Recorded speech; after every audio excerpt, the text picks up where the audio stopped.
YZIHOVEL baba zany kaloha rano tandrignesa baka zao zay miasa lo matsiaro anao lava rô efa ela tsy nahitanao baby zaho koa mbô karantsay tsy tafandry tsy mila mintsaigny satria fô lavitra anao. Je me sens seul car tu es loin de moi et je t'appelle pour écouter les beaux sons de ta voix.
Keza miangavy anao baby mbô tsy ho kivy amy raha kara ty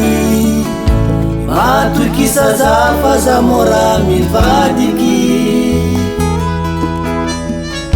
Oh vadiko, oh malalako zaho tsy alanao